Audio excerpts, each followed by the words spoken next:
Outer Wilds es una obra maestra. Es uno de esos juegos que realmente aprovechan las posibilidades del medio para generar una experiencia única y especial. Decir que es perfecto puede parecer una exageración, ya que realmente nada lo es, pero si consideramos todos los elementos que lo componen, es evidente que no le sobra ni le falta nada. Para mí, eso es suficiente como para catalogarlo como un juego perfecto, o por lo menos uno brillante. Outer Wilds es tan bueno que las críticas que podría hacerle son sobre elementos ultra específicos que ni siquiera afectan de manera negativa al juego, hasta el punto de que discutirlas sería una pérdida de tiempo. Pero por desgracia, no puedo decir lo mismo sobre su expansión Echoes of the Eye, que si bien es muy bueno en lo que hace, tiene algunos problemas, o por lo menos presenta algunos elementos cuestionables, que no le permiten alcanzar la maestría que sí logra su antecesor. En algunos aspectos es mejor, en otros es peor, y esto hace que sea muy interesante de analizar. Obviamente recomiendo que juegues a Outer Wilds. Pienso que cualquier persona a la que le gusten los videojuegos tiene que jugarlo. Realmente no exagero cuando digo que es uno de los mejores juegos de la historia, pero por su naturaleza, no puedo decirte por qué. Cualquier detalle específico que diga sobre el juego puede deteriorar la experiencia. Incluso mostrar algunas partes puede hacerlo. Por lo que solo puedo decirte por qué no puedo contarte nada y esperar que eso despierte tu interés y decidas jugarlo. Y no te preocupes, voy a tomar las precauciones necesarias. Outer Wilds es un juego que se basa en el conocimiento que adquiere el jugador. La gran mayoría de juegos basan su progresión en recompensas directas, que presentan una mejora evidente en las capacidades del personaje, haciendo que le sea más fácil seguir avanzando. Outer Wilds no tiene nada de eso, sino que las recompensas son datos, piezas de información que le permiten al jugador ir entendiendo poco a poco los diferentes misterios que se le van presentando. Tu personaje y tus capacidades de interacción son prácticamente las mismas, no importa en qué punto del juego estés. La única diferencia sos vos y qué tanto conoces el mundo que te rodea. Hay un gran aura de misterio que se encierra en la experiencia. Realmente es un juego que pide que vayas deduciendo y experimentando con sus sistemas. Es algo que he hecho en falta en varios juegos de carácter investigativo, porque por lo general impiden que el jugador ordene sus pensamientos de forma independiente, ya que las formas de interacción suelen estar limitadas a partir de un menú, con opciones a elegir, y quieras o no, estas influencian al jugador a seguir una línea de pensamiento determinada. El mero hecho de que se exprese de manera directa una pregunta condiciona el razonamiento del jugador. La deducción ocurre en un marco teórico limitado, donde las respuestas correctas están presentes en esas opciones, haciendo que eventualmente el jugador acierte, sin que necesariamente tenga que resolver el misterio por su cuenta. Hay unos cuantos juegos del estilo que me parece que sobreviven a este problema en mayor o menor medida, pero creo que Outer Wilds es la expresión más pura de lo que es la investigación en los videojuegos, haciendo que el conocimiento del jugador se relacione de manera directa con la forma de interactuar en el mundo, sirviéndose de un diseño ciertamente espectacular, que premia el interés. Es el jugador quien tiene que utilizar esos datos que va encontrando para resolver los diferentes misterios que se le presentan, pero en ningún momento está garantizado que dé con la respuesta correcta, y eso es lo que lo hace tan satisfactorio cuando se consigue acertar. Si tenés una mínima intención de jugar a Outer Wilds, por favor deja de ver este video. No importa si vas a hacerlo ahora mismo o en unos 10 años. No merece la pena que te arruines la posibilidad de experimentar el juego. Para poder hacer una crítica justa, voy a tener que hablar sobre gran parte del DLC, Echoes of the Eye, y hacer comparaciones directas con situaciones que suceden en Outer Wilds. Y al hacerlo, voy a asumir que jugaste a ambos en su totalidad, así que por favor, no te niegues la posibilidad de jugarlos. Siempre vas a poder volver a este video, pero solo vas a tener una oportunidad de jugar a Outer Wilds.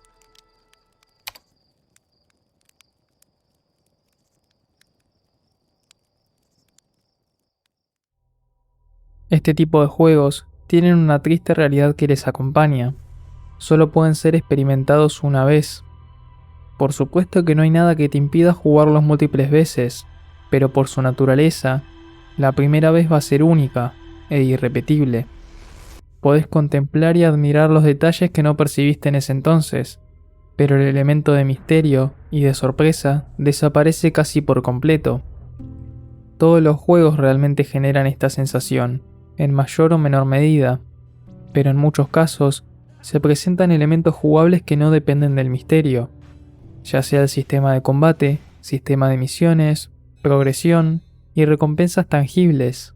Estos elementos normalmente sobreviven al descubrimiento del jugador y permiten que siempre haya algo que hacer en esas subsecuentes partidas. Outer Wilds no tiene nada de esto. El juego es descubrir el misterio, y el resto de sus sistemas interactivos son solo un medio que sirve en dicho propósito.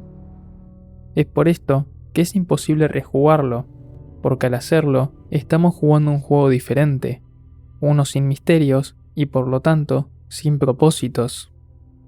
Esto hace que el lanzamiento de Echoes of the Eye sea lo más parecido a volver a experimentar Outer Wilds, por lo menos de momento, y es porque la expansión logra capturar esa esencia que hizo al juego tan especial. Si bien es un DLC, creo que Echoes of the Eye es lo suficientemente completo como para considerarse un juego en sí mismo, y aunque depende de los sistemas de Outer Wilds, presenta algunos cambios notables en su diseño. Para mí, es el equivalente a comparar a Fallout 3 con Fallout New Vegas. En esencia, son casi el mismo juego, pero son sus distinciones las que definen la experiencia. Aquí, ambas obras están presentes en el mismo título, pero a pesar de ello, el juego base apenas se ve afectado por la presencia de su expansión. Es bastante claro cuando estamos jugando a Outer Wilds porque estamos vagando por el sistema solar, y sabemos que estamos en la expansión porque todo sucede en la nave anillada. Estos podrían estar separados en dos juegos diferentes, y ninguno saldría particularmente perjudicado. Pero sin embargo, se realiza una integración que sí puede presentar algunos problemas. Echoes of the Eye está pensado para jugarse después de completar Outer Wilds, o por lo menos ese es el público objetivo al que apunta la expansión.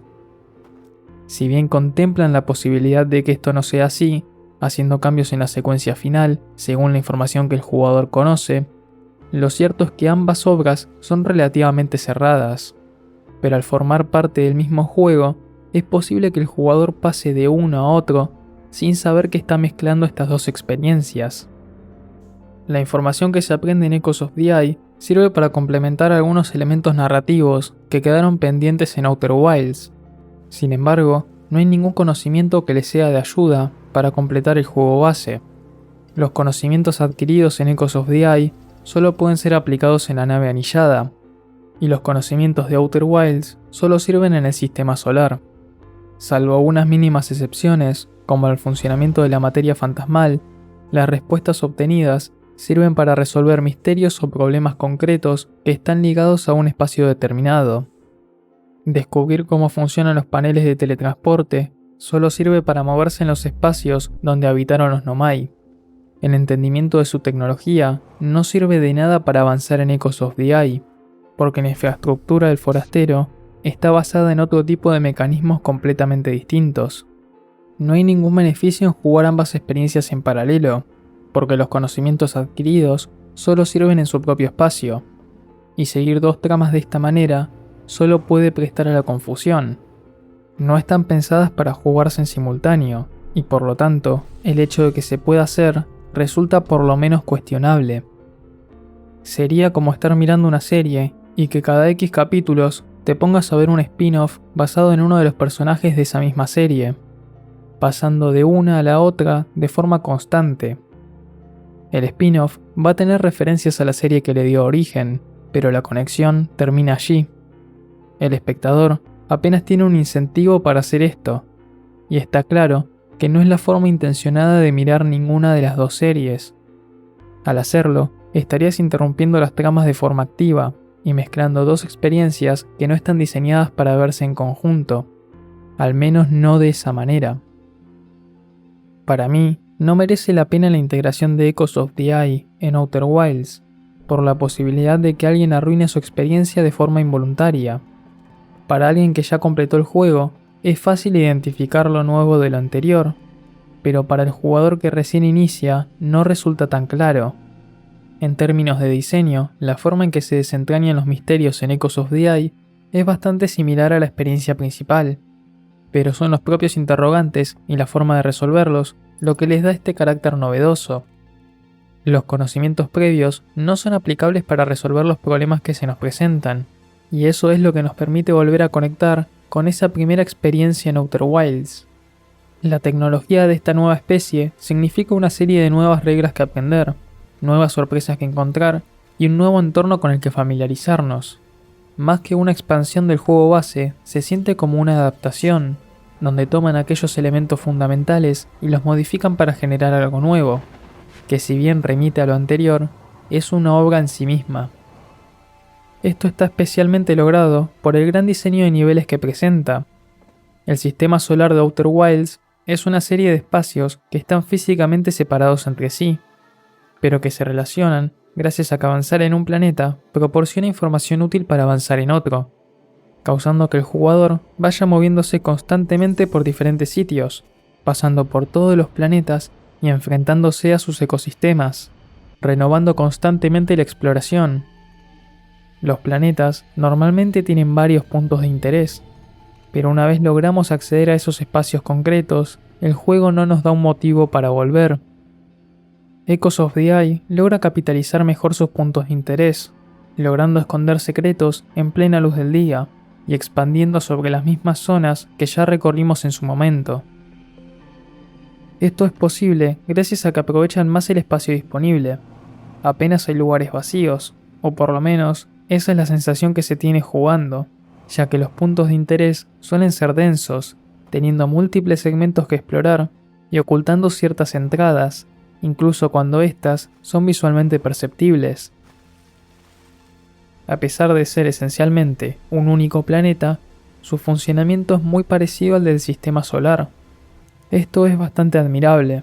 Realmente es uno de los mejores diseños de niveles que vi nunca, compitiendo directamente con la primera parte de Dark Souls 1. Y si lo jugaron, deberían entender lo mucho que esto significa. Una de las cosas que tal vez más se le critican a Outer Wilds es lo abrumador que puede ser al inicio. En el momento en el que despegamos de la nave, tenemos muchas opciones hacia dónde ir, y se siente que estamos vagando sin rumbo.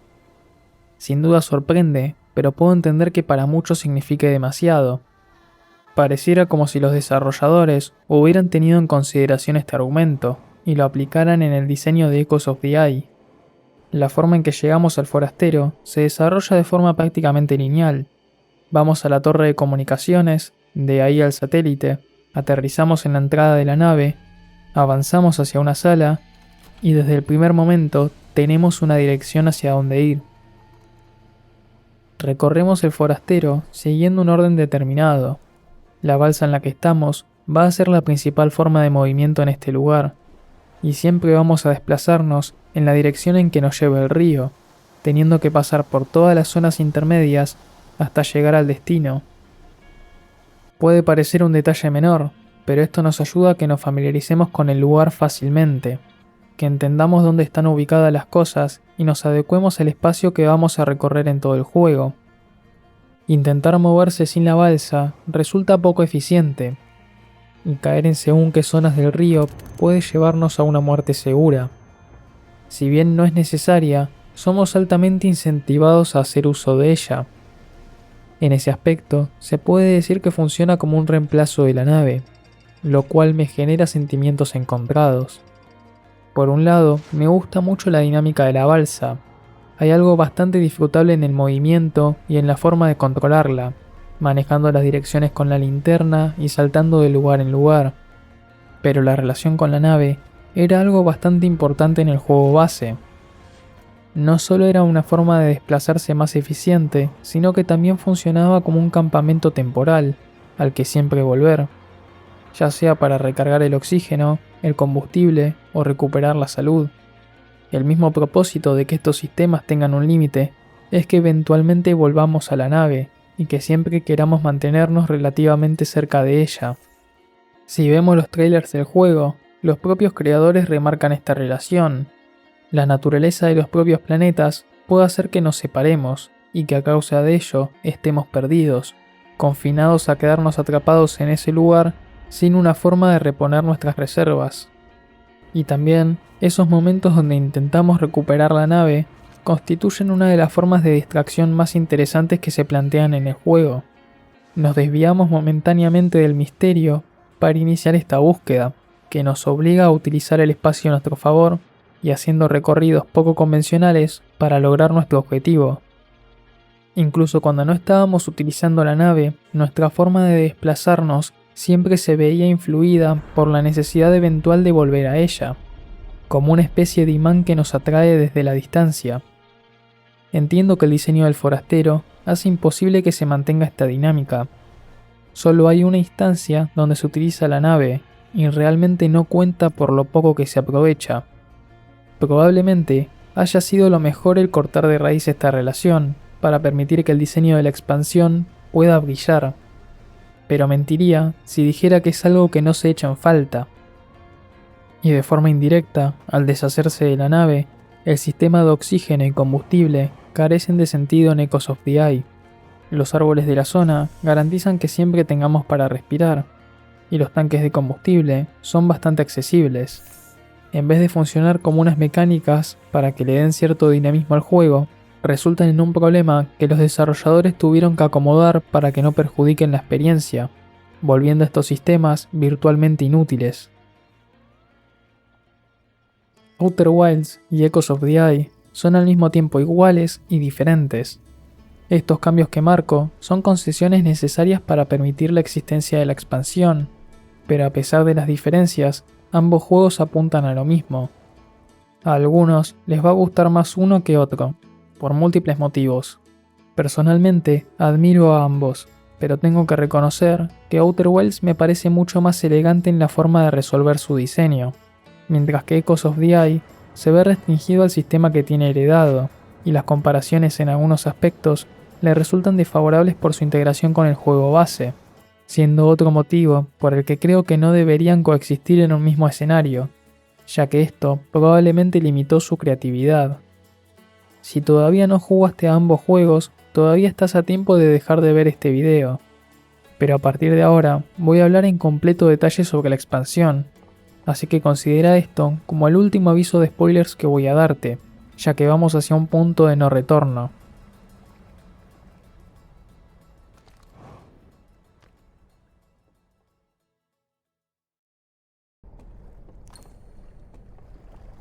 Echoes of the Eye se centra en la explotación creativa de un único concepto: la luz.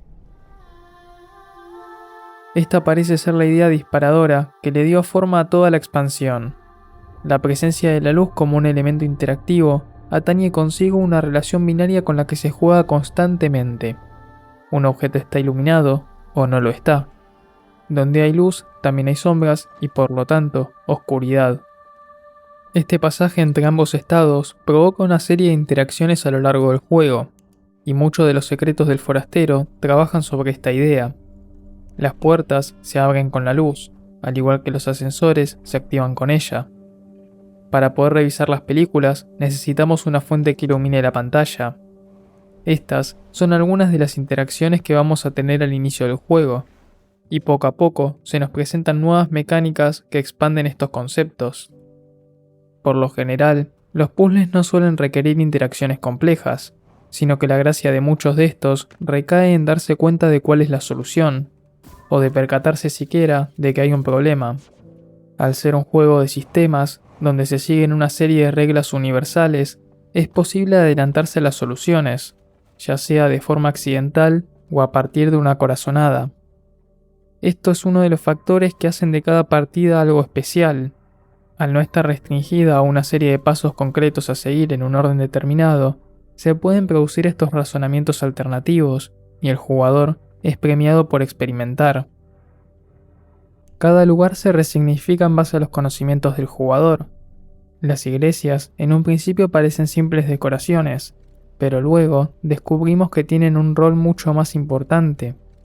los espacios son aprovechados más de una vez. Toda la información que está disponible a simple vista nos lleva a una línea de investigación que poco a poco amplía nuestra perspectiva sobre nuestro entorno y de qué tan importante resulta la dinámica entre la luz y la oscuridad. Está cuidadosamente pensado para que exploremos la nave anillada descubriendo un misterio intrigante, y no es hasta que finalizamos esta línea investigativa que aprendimos que hay otro mundo por explorar.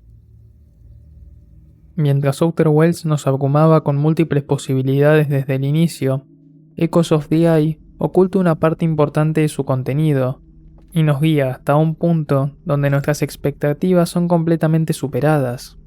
Nuestro paso por el Forastero se siente como una aventura similar a la que tuvimos inicialmente en el Sistema Solar, explorando las ruinas de una civilización ajena donde los peligros son mayormente ambientales, y todo es completamente visible ya que el lugar está ampliamente iluminado. Si consideramos el Forastero como un mundo de luz, podemos entender que este nuevo espacio es un mundo de oscuridad, algo que se hace evidente desde el primer momento.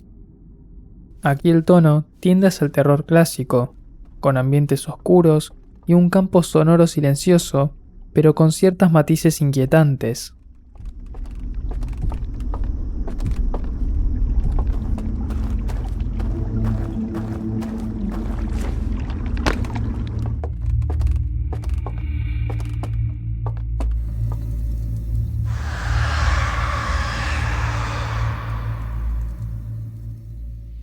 Hay un elemento de tensión que se vuelve presente. El funcionamiento mismo de la lámpara hace difícil que percibamos del todo el espacio que recorremos, y pasamos de un movimiento dinámico y fluido para estar restringidos a un ritmo más lento, con menos libertad. Todos estos cambios contribuyen a que el jugador se sienta vulnerable.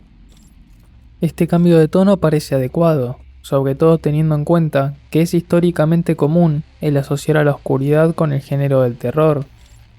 La principal característica que le es inherente es la provocación del miedo, y como humanos muchas veces tememos aquello que nos es desconocido, y por lo tanto no podemos predecir.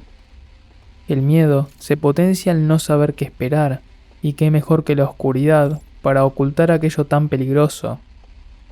Cuando entramos a este mundo por primera vez, hay una tensión que va creciendo, pero los peligros no se presentan hasta más adelante.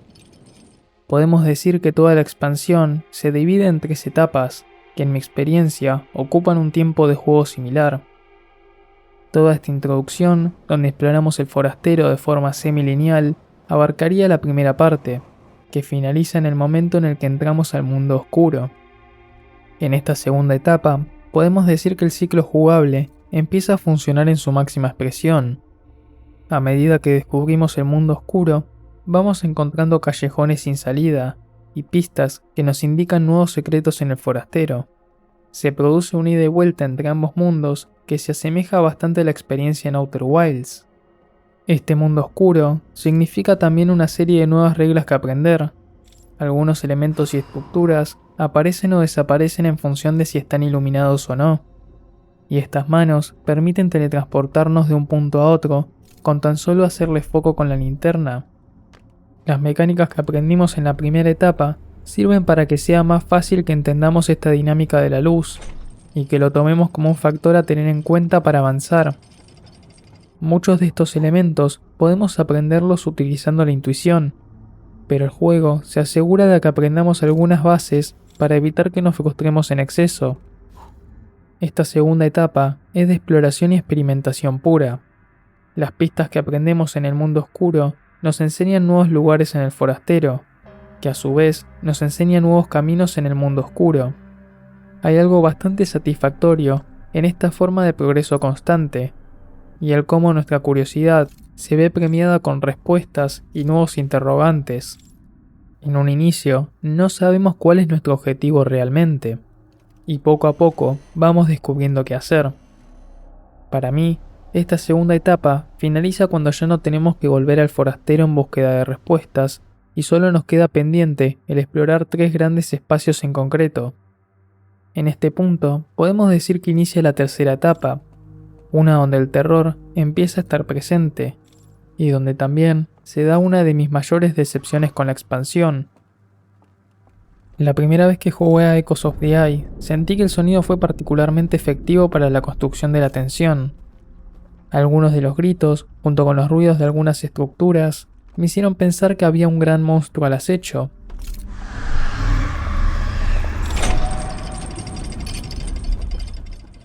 Me imaginaba una especie de rape gigante que se ocultaba en el agua de este mundo, que en cualquier momento podría atacar.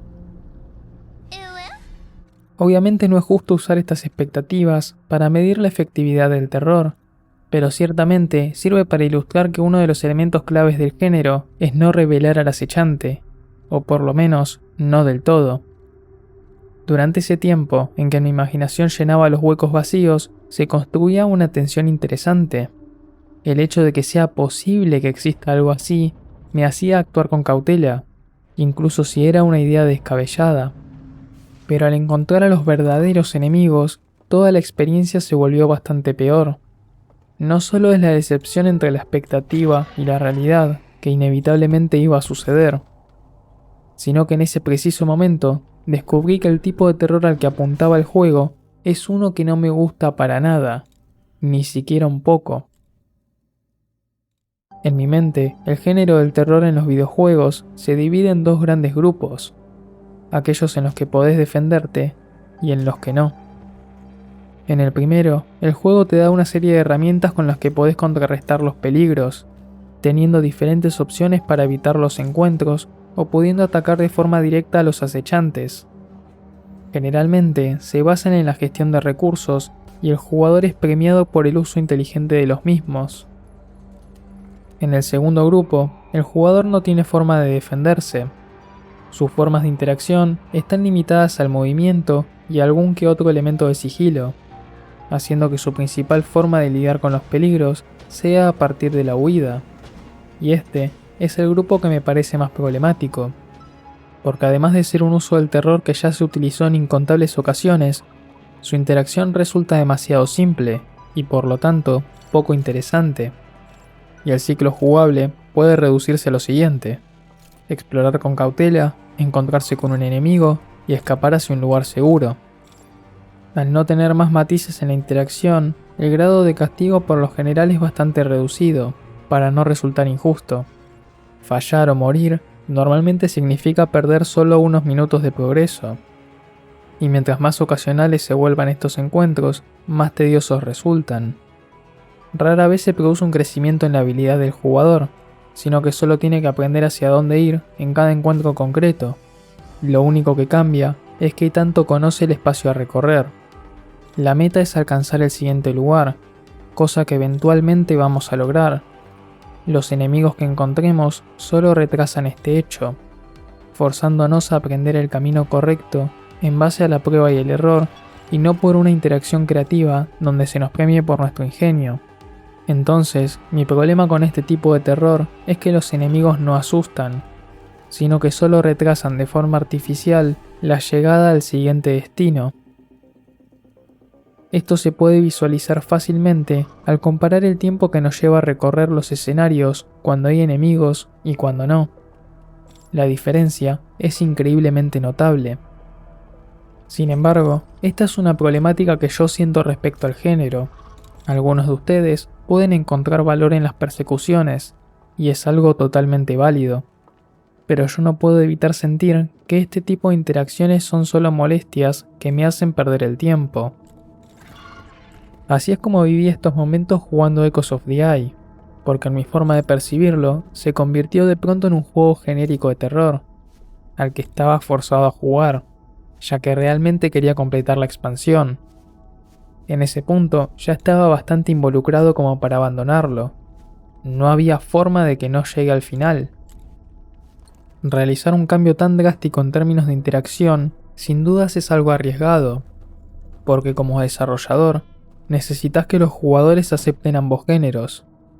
Aquellos a los que les gusta el terror tienen que estar interesados en la premisa principal, y a los que ya están jugando a tu juego lo hacen con la expectativa de recibir una experiencia en concreto, una que se mantuvo durante un juego completo y 2/3 de la expansión. Entonces, requiere de que el jugador acepte individualmente ambos tipos de experiencias y que además esté dispuesto a aceptar su combinación. De lo contrario, se vuelve frustrante. Por ejemplo, a mí me gustan los gatos y siento atracción por las mujeres, pero si me presentas a una mujer gato, lo más probable es que te vomite en el rostro.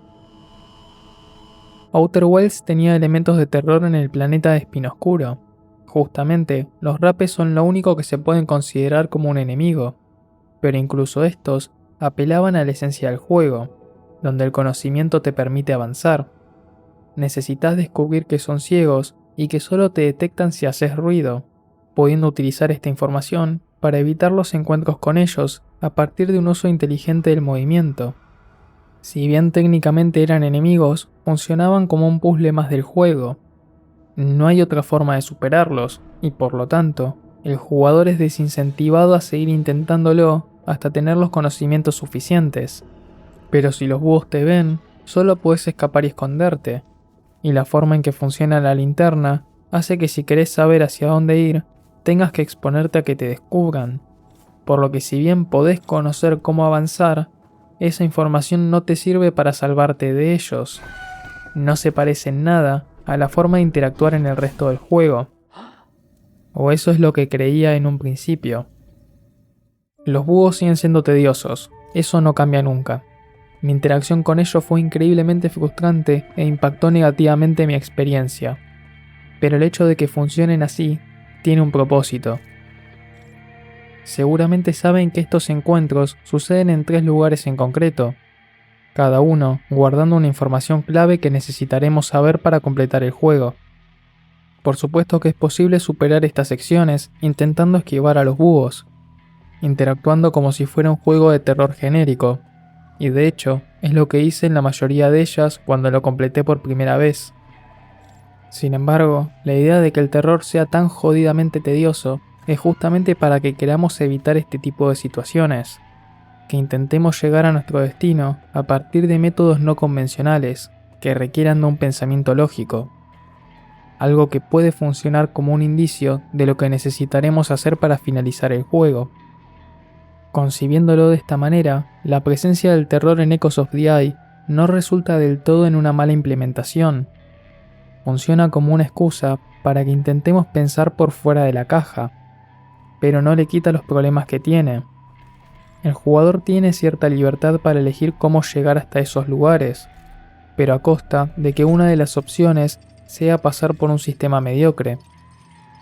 No importa qué hagamos, vamos a interactuar con este sistema en mayor o menor medida. Durante esos momentos, el juego va a ser una mala experiencia, y nada va a cambiar eso. Ni siquiera considerando lo mucho que mejoran estos lugares en retrospectiva cuando entendemos las soluciones, si es que lo hacemos. Estas 3 soluciones representan los mejores y peores momentos de la expansión, e incluso de todo Outer Wilds.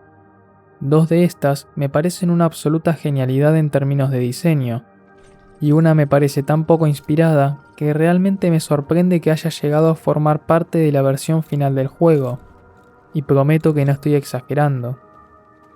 Las que me parecen muy buenas lo son porque ponen a prueba al jugador en 2 aspectos muy interesantes: su conciencia espacial y su conciencia temporal. Al decir conciencia espacial, me refiero al entendimiento que tiene el jugador en relación a todo el mapa jugable. Si antes dije que el forastero es el mundo de la luz y el otro es el de la oscuridad, es justamente por la relación que tienen ambos. Es casi como si las estructuras del forastero fueran una figura que al iluminarse proyectan una sombra que le da forma al mundo de oscuridad. Inevitablemente, uno remite al otro, y el parecido es innegable. Esto permite que el jugador pueda ubicar mejor estos espacios y entender su relación. La fogata en la que el jugador decide descansar va a determinar el lugar en donde va a aparecer en el mundo oscuro, algo que pueda aprovechar a su favor y que es necesario para lograr estas soluciones. Uno de los lugares finales solo es accesible si descansamos en la iglesia del desfiladero oculto. En esta casa tenemos el objetivo de atravesar el mural, y para hacerlo necesitamos que la sala esté a oscuras, y por lo tanto que haya enemigos circulando, solo podemos apagar las luces desde fuera, y al hacerlo, el puente que nos permitía acceder a la sala en cuestión desaparece. Un idiota frustrado como lo fui yo en su momento, intentaría volver a activar el puente desde la oscuridad, interactuando con los elementos de terror, pero un jugador con la suficiente conciencia espacial puede darse cuenta de que este ascensor es la clave para resolver el problema. Si hacemos que el ascensor baje, abrimos un nuevo acceso que nos permite evitar a todos los búhos, un camino alternativo mucho más seguro. Entonces, el jugador puede apagar las luces de la casa sin preocuparse por la desaparición del puente, ya que puede salir al mundo de la luz, cambiar la ubicación donde va a descansar y aparecer en un lugar que le permita alcanzar este ascensor. El jugador es premiado por entender dónde están ubicadas las cosas y utilizar este conocimiento a su favor, aprovechando la relación entre ambos mundos. Esto me parece excelente, y es una de las cosas que más me sorprendió cuando volví a jugar esta expansión para hacer el video. En Outer Wilds se da una instancia similar en la hondonada frágil, donde para acceder en la forja del agujero negro se necesita que utilicemos el panel de teletransporte que está en el gemelo ceniza. Hay una especie de preparación que se tiene que realizar para dar con esta solución, y como consecuencia resulta bastante gratificante cuando se logra hacerlo funcionar. Por lo general, varias instancias de Echoes of the Eye remiten a situaciones que se dan en Outer Wilds, pero presentando cambios que modifican la interacción inicial, dándole este carácter novedoso. En cierto modo, confirman la idea de que ambas experiencias son iguales y diferentes al mismo tiempo. La esencia se mantiene a pesar de las distancias. Algo similar a lo anterior sucede en el bosque, donde tenemos que preparar un acceso alternativo que nos permite desbloquear el muelle. El diseño espacial de esta zona me parece particularmente bueno, ya que hay unos puntos de teletransporte que nos permiten acortar los recorridos, pero que solo son perceptibles una vez el jugador pasa por allí. De nuevo, somos premiados por entender el espacio que nos rodea, pudiendo movernos de forma más eficiente. En el bosque hay un camino secreto que lleva directamente a una casa sobre el lago, y los búhos salen de unas cabañas para ir hacia allí. La idea es que el jugador los siga para poder encontrar el camino y acceder a la casa, lo cual me parece el único momento donde la interacción con ellos es medianamente interesante. El jugador pasa a ser una especie de cazador en las sombras, todo lo contrario a estar huyendo. Los roles de perseguidor y perseguido se invierten hasta cierto punto, y el jugador actúa de forma activa. Hacerlo de esta manera nos permite llegar hasta la casa, pero allí nos espera otro obstáculo que superar.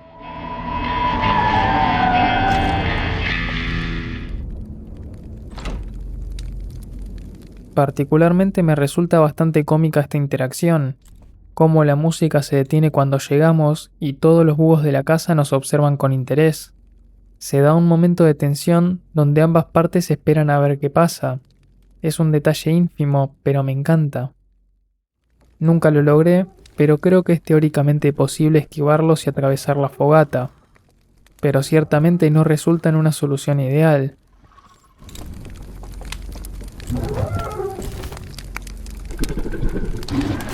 En Outer Wilds, algunos de los planetas cambian durante el ciclo, se transforman.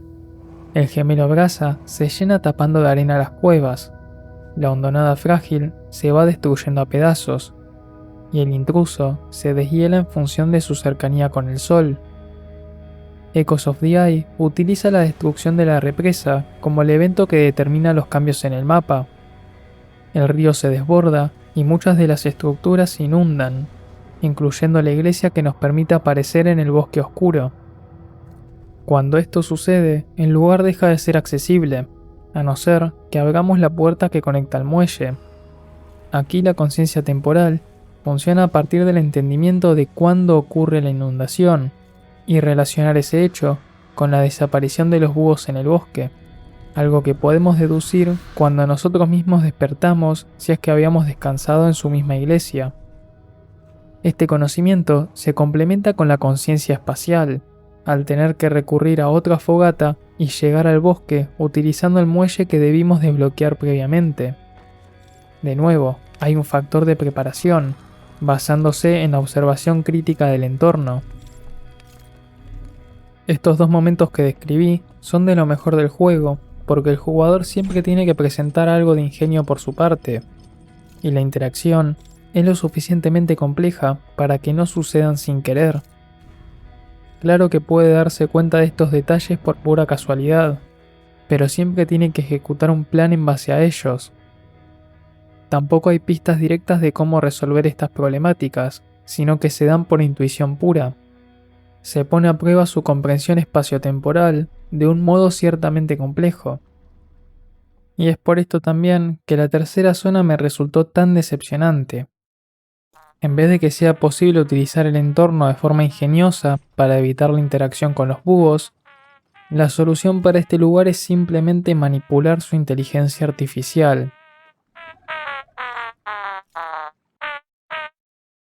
Si vieron mi video sobre This War of Mine, seguramente entenderán por qué esto me parece una decisión horrible, pero resumiéndolo brevemente, hacer este tipo de acciones requiere de que el jugador rompa la inmersión, utilizando a los enemigos como variables, que son predecibles, y no como seres inteligentes a los que temer.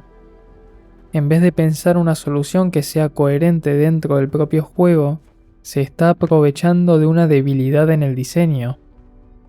Hay básicamente dos interacciones obligatorias en esta zona. En la primera, hay dos puentes que conectan a la entrada del lugar, que está custodiada por un búho, y la única forma de pasar allí en ese momento es forzarlo a que nos persiga y que pase por uno de los puentes mientras nosotros lo rodeamos utilizando el otro. Y la otra interacción es prácticamente similar, solo que hay dos entradas y dos búhos, pero solo tenemos que aprovecharnos de uno para pasar, y el espacio que tenemos es más que suficiente para hacerlo sin alertarlos a la vez. Realmente no puedo creer que un equipo tan talentoso, capaz de crear dos de las mejores experiencias jugables que tuve en mi vida, haya decidido que esto es algo que merece estar en su juego. Sinceramente no lo entiendo. Que sí, que la oscuridad hace que no podamos ver del todo bien estos espacios y por lo tanto se nos premia por entender los escenarios, pero la interacción es completamente mediocre. En estos momentos no te sentís inteligente como jugador, sino que percibís que el juego está siendo estúpido. Dejás de respetar el peligro. Intenté en varias ocasiones buscar una alternativa, queriendo hacer algo similar a las dos instancias anteriores que me parecieron tan buenas. Y teóricamente es posible llegar hasta el destino de esta manera sin interactuar con los búhos, aprovechándonos de la inundación de la segunda iglesia y por lo tanto de su desaparición. Pero el problema es que tenemos tan poco tiempo que es virtualmente imposible entrar y revisar las proyecciones antes de que termine el ciclo.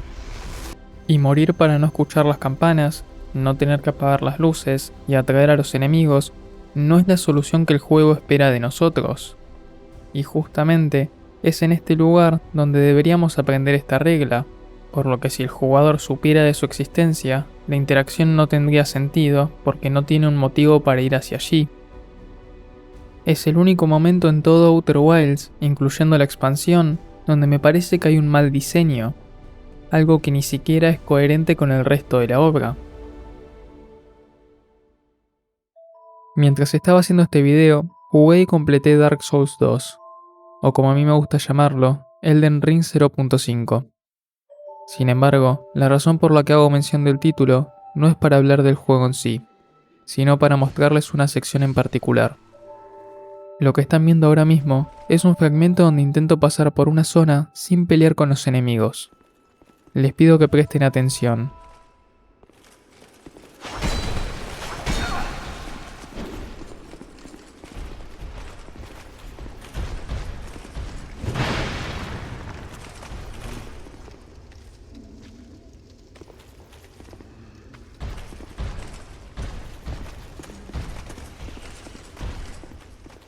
¿Les recuerda algo? ¿Les suena familiar?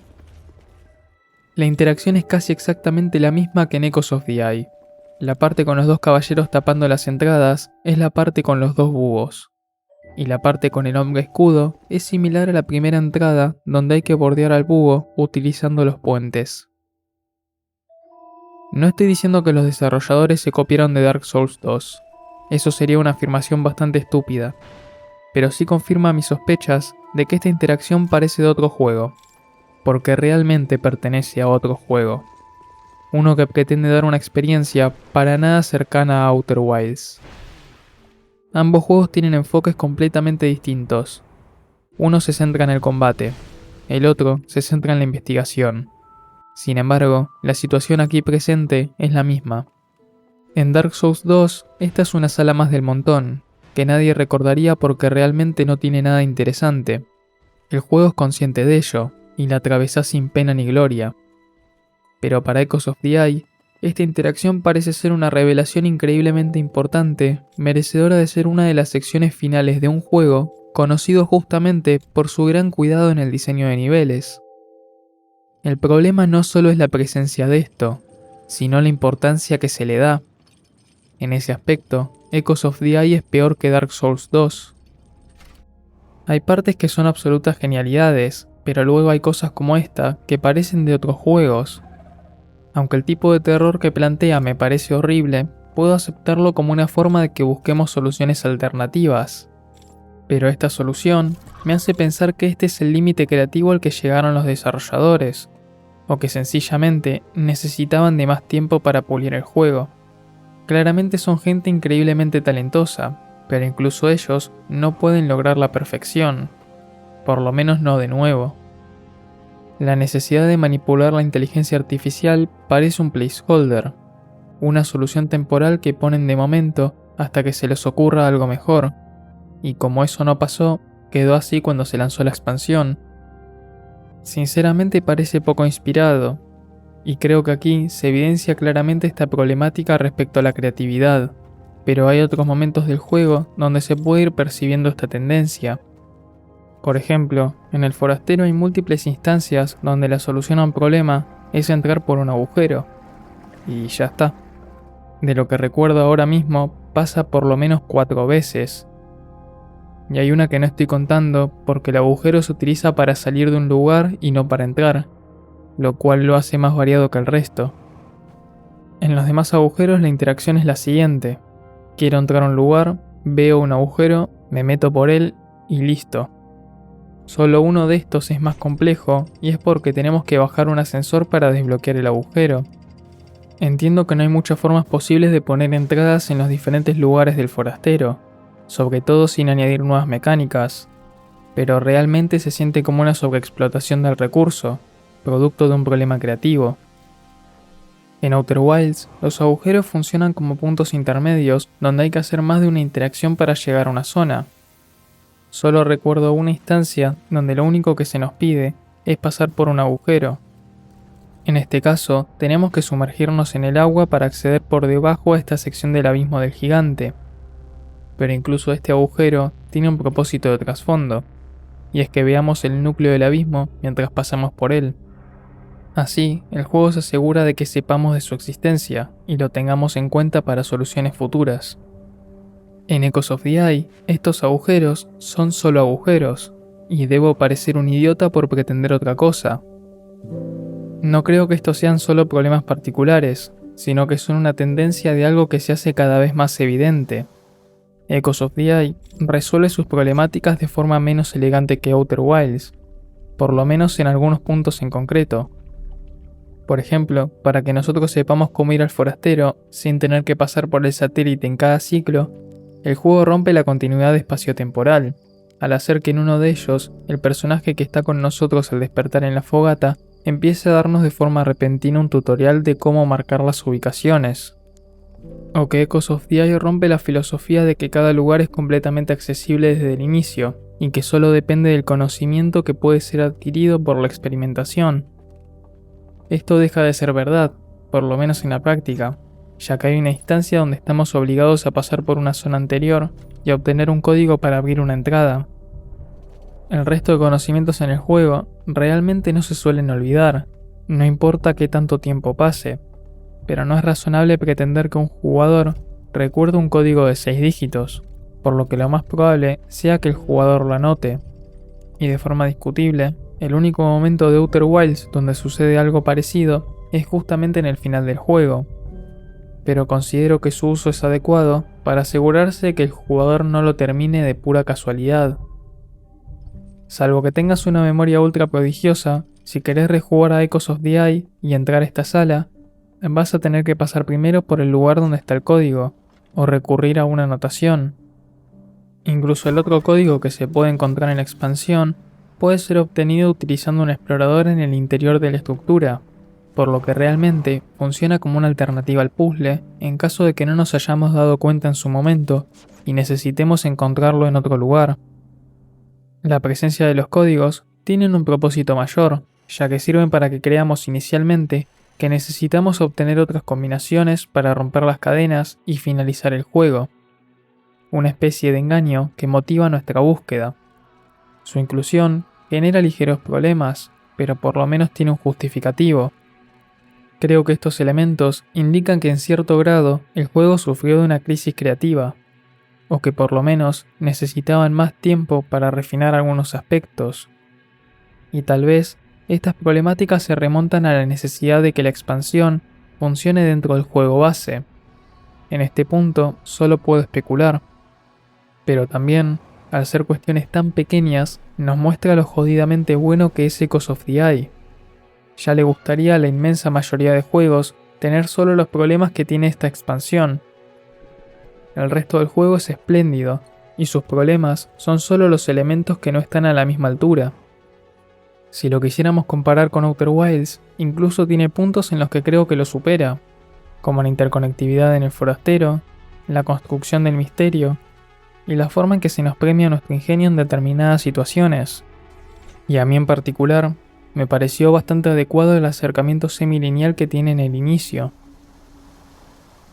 Echoes of the Eye definitivamente toma riesgos. La inclusión del terror tiene un impacto importante en la experiencia, y tu disfrute del juego depende de qué tanto decidas aceptar ese cambio.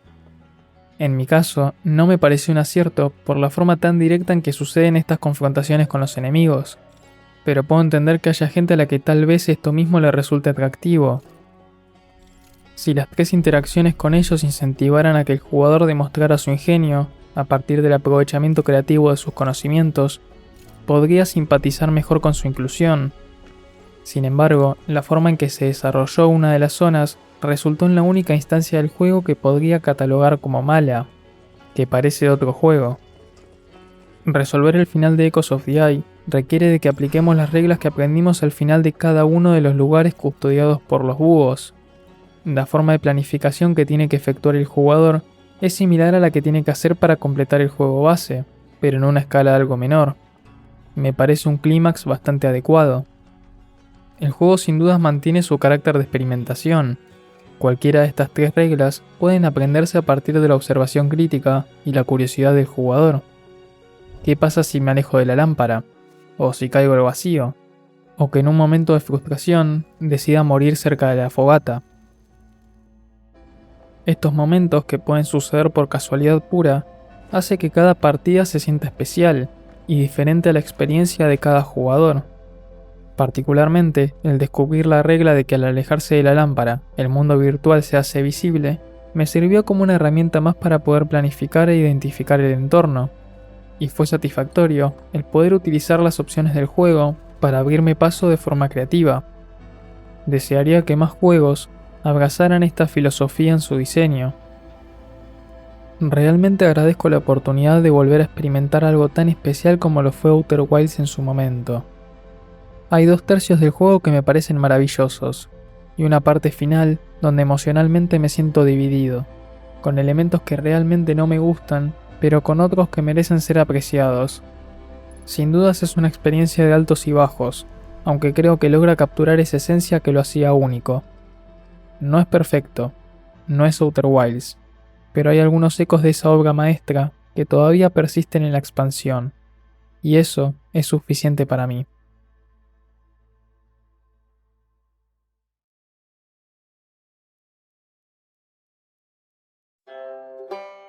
Gracias por ver el video. Si te gustó, podés suscribirte para enterarte cuando suba uno nuevo.